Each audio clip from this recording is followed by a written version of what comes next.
Good morning. In this gospel, there are two processions, both with large crowds. The first procession is led by Jesus himself. The gospel says he was journeying to a city called Nain, and his disciples and a large crowd followed him. That is the first procession. The second procession is a funeral one. A man died. His mother was a widow, and therefore the mother is now alone in life. A large crowd also was following or joining the funeral procession. And the two processions, the procession of life and the procession of death, met. One is life-giving, the other is death-carrying. And who won in those two, between the two processions? Who won?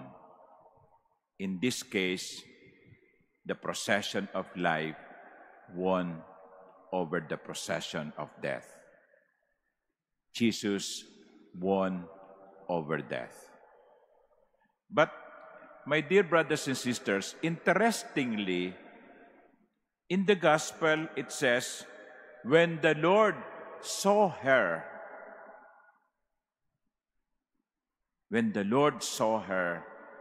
he was moved with pity for her and said to her, "Do not weep."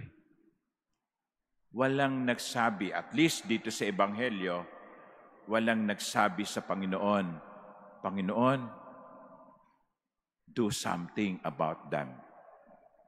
Yung nanay, byuda na, namatay pa yung kaisa-isang anak. Please, do something. Walang nagsabi nun sa Panginoon. On his own, Jesus did something. Why? Because Jesus was sensitive to the needs of others. He did not need to be told. He saw and he realized something must be done. Sensitivity to the needs of others. Kaya nilapitan niya yung bangkay, sinabi niya sa patay, "Binata, tumayo ka. Tumayo ka." At yung binata ay umupo at ibinalik ni Jesus ang binata sa kanyang ina.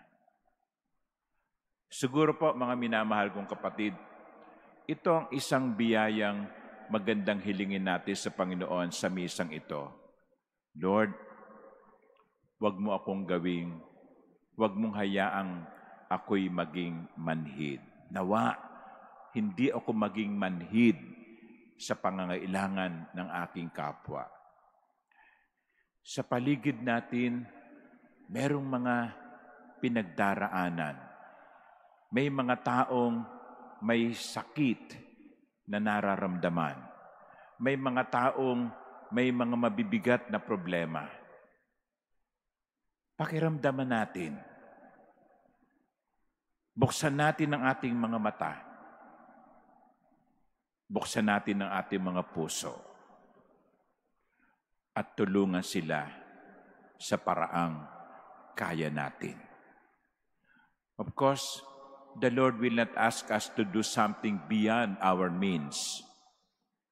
What the Lord is asking us is to help within the capacity of our heart that is loving.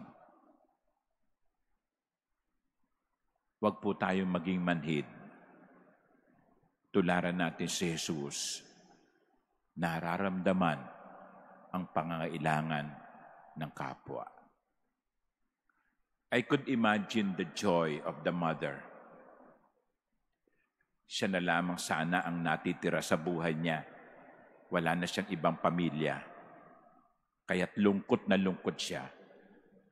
Pero nung buhayin ni Jesus ang kanyang anak, ay nag-uumapaw ang kanyang kagalakan. I hope we will be like Jesus, bringing joy to others.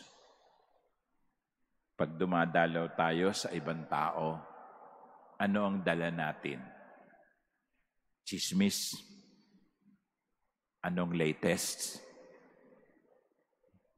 Hindi. Pag dumalaw tayo sa ibang tao, sana dala natin ang kaligayahan na dulot ni Jesus. Amen.